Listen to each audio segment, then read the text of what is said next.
ये कहानी एक लड़के की है जिसका नाम एरन होता है। एरन को हाइकिंग का बहुत ज्यादा शौक होता है, इसलिए वो आए दिन कहीं ना कहीं हाइकिंग करने के लिए जाता है। अब एक दिन एरन डिसाइड करता है कि वो हाइकिंग पे जाएगा, और जब वो हाइकिंग पे जाता है तो हमें दिखाया जाता है कि एरन एक ऐसी जगह पे आया होता है जो कि एक बंजर इलाका होता है। एरन जब हाइकिंग कर रहा होता है तो उससे दो लड़कियां दिखती हैं। ये दोनों लड़कियां रास्ता भूल चुकी होती हैं। एरन उन दोनों को बोलता है कि क्या मैं तुम्हारी मदद कर सकता हूँ। तब एरन इन दोनों के पास जाता है, और एक का नाम क्रिस्टी और दूसरे का नाम मैगन होता है। अब एरन इन दोनों को गाइड करने के लिए इन्हीं दोनों के साथ साथ निकल जाता है। अब जब वो काफी दूर पहुंच जाते हैं तब एरन उन्हें बोलता है कि मैं एक रास्ता जानता हूँ, मैं यकीन दिलाता हूँ कि आपको इस सफर में बहुत मजा आने वाला है। इसके बाद ये तीनों के तीनों पहाड़ी दरों से गुजरना शुरू कर देते हैं। ये रास्ता बहुत पतला होता है, और जब ये थोड़ा आगे पहुंचते हैं तो एरन नीचे गिर जाता है। ये देखने के बाद वो दोनों लड़कियां डर जाती हैं। इन्हें लगता है कि एरन नीचे गिर गया।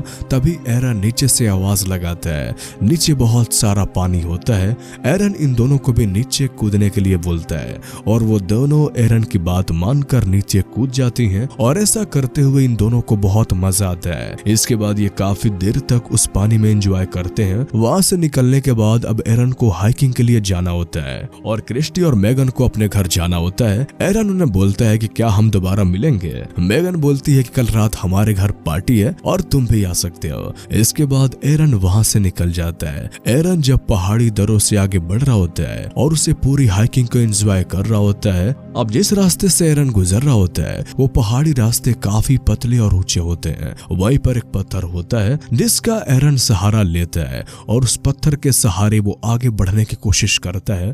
तभी वो पत्थर खिसक जाता है, जिसकी वजह से एरन नीचे गिर जाता है, और वो पत्थर जिसका एरन ने सहारा लिया होता है वो पत्थर एरन के हाथ पे आके गिरता है। अब एरन का हाथ दो पहाड़ियों के बीच में एक पत्थर के नीचे आ जाता है। एरन को उतनी ज्यादा चोट नहीं लगी हुई होती है, लेकिन उसका हाथ नहीं निकल रहा होता। वो अपने हाथ को निकालने के लिए बहुत सारी कोशिशें करता है, लेकिन सारी कोशिशें नाकाम रहती हैं। अब जब उसको पूरा यकीन होता है कि उसका हाथ यहाँ से नहीं निकल सकता तो वो मैगन और क्रिस्टी को पूरी ताकत से आवाज लगाता है, लेकिन उसकी आवाज यहाँ से बाहर नहीं जा सकती, क्योंकि यहाँ से कोसों दूर सिर्फ बंजर इलाका ही नजर आता है और इंसानों का कोई नामो निशान नहीं होता। इसके बाद एरन अपना बैग खोलता है और उसमें जो भी हाइकिंग का सामान होता है उसे बाहर निकालता है। एरन को पता होता है कि उसे यहाँ से किसी भी हालत में निकलना होगा, वरना यहाँ पे महीनों तक कोई भी नहीं आता। अब जो एरन ने अपना सामान निकाला होता है उसमें एक छोटा सा नाइफ मिलता है। उस नाइफ से वो उस पहाड़ के डिग को काटने की कोशिश करता है, लेकिन ये चट्टान इतना ठोस होता है कि उसको जरा भी फर्क नहीं पड़ता। इसके अलावा एरन का जो राइट हैंड होता है वो पत्थर के नीचे होता है, इसलिए उसे लेफ्ट हैंड से पत्थर तोड़ने में काफी परेशानी हो रही होती है, लेकिन वो हार नहीं मानता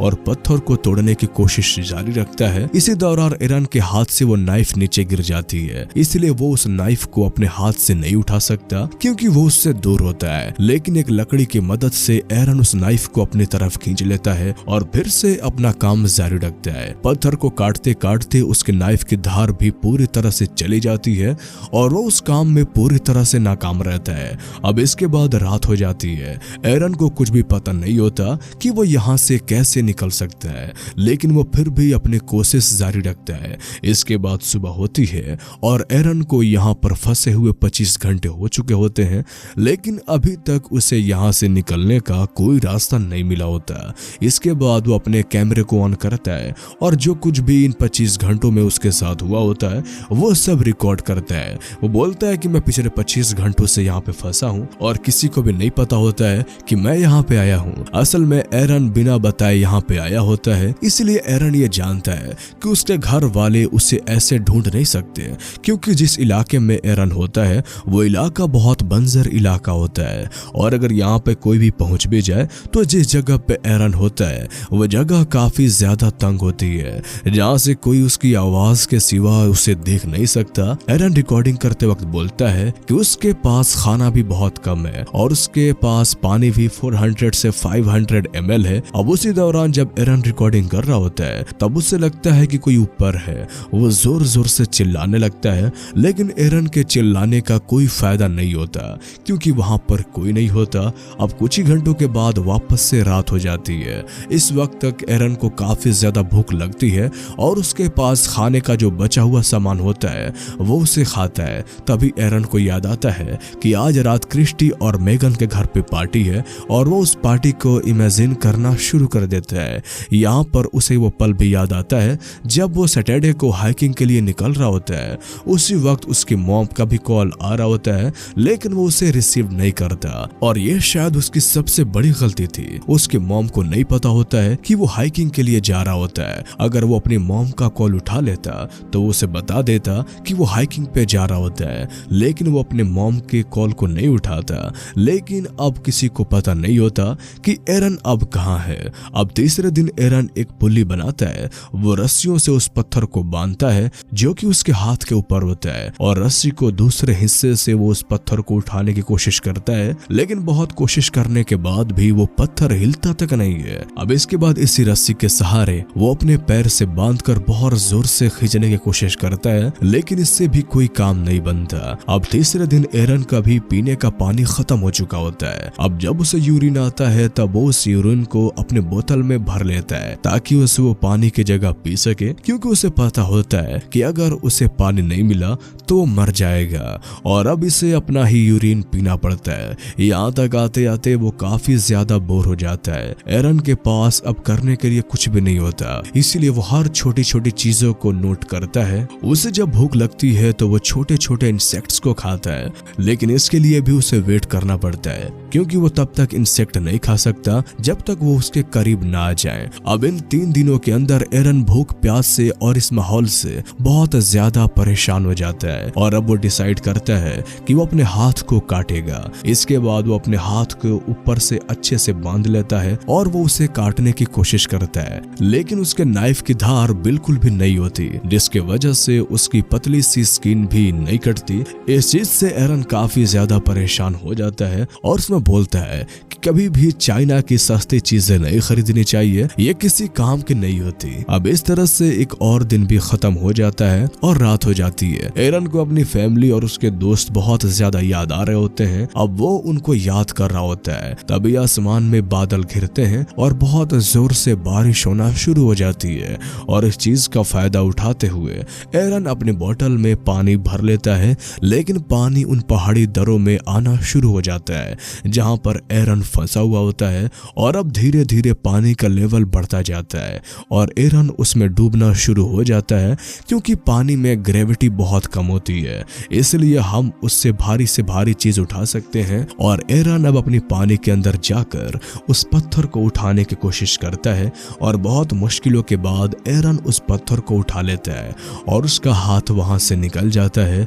इसके बाद वो भागता हुआ अपनी गाड़ी के तरफ जाता है, अपनी गाड़ी में बैठता है और कैनन लैंड नेशनल पार्क से निकल जाता है। लेकिन ये सब एक सपना होता है और एरन अभी भी उस पहाड़ी में फंसा हुआ होता है। वो जोर जोर से चिल्लाने लगता है क्योंकि उसे काफी ज्यादा दिन हो चुके होते हैं और वो इन सब से बहुत तंग आ चुका होता है। उसे अजीब अजीब सपने आते हैं और उसे हेलुसिनेशन होना शुरू हो जाता है। एरन को यहाँ पर फंसे हुए अब 4 दिन हो चुके हैं और ये उसका 5वां दिन होता है, इसलिए उसका बिहेवियर बहुत चेंज होता है। वो अपने आप से बातें करता है, कमेंट्री करता है और ये बोलता है कि अगर उसने अपनी मॉम की कॉल उठा ली होती और उसे ये बता दिया होता कि वो यहाँ पे आने वाला है तो आज शायद वो यहाँ पे फंसा हुआ नहीं होता। और जिस शॉपकीपर से उसने सामान लिया होता है अगर उससे ये बता देता कि शायद वो उसकी मिसिंग रिपोर्ट करवा देता तो उसने उससे भी कुछ नहीं बताया होता। एरन अपने मॉम डैड को बोल रहा होता है कि मैं तुम लोगों से बहुत प्यार करता हूँ,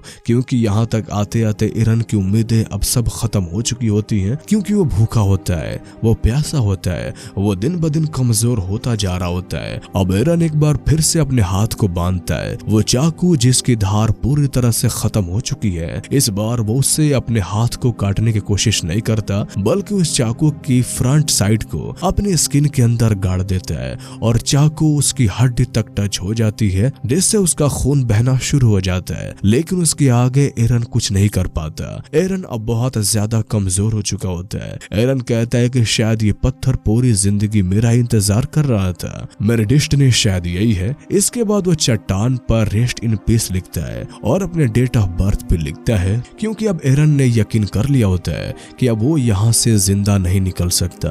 अगली सुबह जब उसकी आंखें खुलती है तो वो उसे कुछ विजन्स आते हैं और उन विजन्स में उसे एक बच्चा नजर आता है। असल में ये बच्चा एरन का फ्यूचर सन होता है और वो उसके साथ खेल रहा होता है। ये सब देखने के बाद एरन का सेल्फ बिलीफ बढ़ जाता है और वो अपने फंसे हुए हाथ को अपोजिट साइड पुश करता है, जिससे वो अपने हाथ की हड्डी को तोड़ देता है और इसके बाद जो उसके पास चाकू होता है उस पर उसने धार लगा ली होती है और धीरे धीरे वो अपने हाथ को काटना शुरू कर देता है। वो इस तरह से वो अपने हाथ को अपनी बॉडी से अलग कर लेता है। वहां से निकलने के बाद वो अपने हाथ की फोटो भी खींचता है जो कि अभी भी उस पत्थर में फंसा हुआ होता है। इसके बाद एरन बहुत मुश्किल से इस पहाड़ी दरों से बाहर निकलता है और बाहर निकलने के बाद वो देखता है कि वहां पर कुछ बारिश का पानी जमा होता है। एरन उस जगह पे जाता है और बहुत सारा पानी पीता है क्योंकि पिछले 6 दिनों से एरन ने न खाना खाया होता है और ना ही सही से पानी पिया होता है, इसलिए वो जी भर के पानी पीता है। इसके बाद वो यहाँ से निकल जाता है, लेकिन अभी भी कैनियन लैंड नेशनल पार्क से निकलना इतना आसान नहीं होता क्योंकि ये बहुत बड़ा बंजर इलाका होता है। लेकिन एरन को खुद पे भरोसा होता है। वो दर्द में होते हुए भी आगे बढ़ता रहता है और तभी उसे एक फैमिली नजर आती है जो कि हाइकिंग के लिए आए हुए होते हैं। तब एरन उन्हें आवाज लगाता है और वो भागते हुए एरन की तरफ आते हैं और वो एरन की मदद के लिए सिक्योरिटी को बुलाते हैं। इसके बाद वहां पर एक हेलीकॉप्टर आता है और एरन को वहां से उस हेलीकॉप्टर में अस्पताल लेकर जाया जाता है। कुछ टाइम बाद एरन बिल्कुल ठीक ठाक हो जाता है और एरन ने जो अपने बच्चे को विजन में देखा था वो आगे चलकर सच हो जाता है। 3 साल बाद एरन एक लड़की से मिलता है जिसका नाम जेसिका होता है और इन दोनों की शादी हो जाती है। इसके बाद एरन का एक बेटा होता है जिसका नाम लियो होता है। इतना बड़ा हादसा होने के बावजूद भी एरन हाइकिंग नहीं छोड़ता। उसने अपने पैशन को कभी नहीं छोड़ा होता और वो जहाँ भी जाता है वो वहां पर ये नोट जरूर लिखता है कि वो कहाँ जा चुका है। इसके बाद इस मूवी का एंड हो जाता है। ये कहानी एक सच्ची घटना पे बनी है जब एरन 6 दिन तक उस पहाड़ के दरों में फंसा रहा। एरन के साथ ये वाकया हुआ था 6 अप्रैल 2003 को, जिस पर यह मूवी बनी है। और इसी के साथ ये कहानी यहीं पे खत्म हो जाती है। तो कैसी लगी आपको ये मूवीज एक्सप्लेनेशन हमें कमेंट करके जरूर बताएं। और अगर आप इस तरह के और भी कहानियां सुनना चाहते हैं तो हमारे इस चैनल को सब्सक्राइब कर लें। तो फिर मिलते हैं आपसे अगले वीडियो में, तब तक के लिए गुड बाय।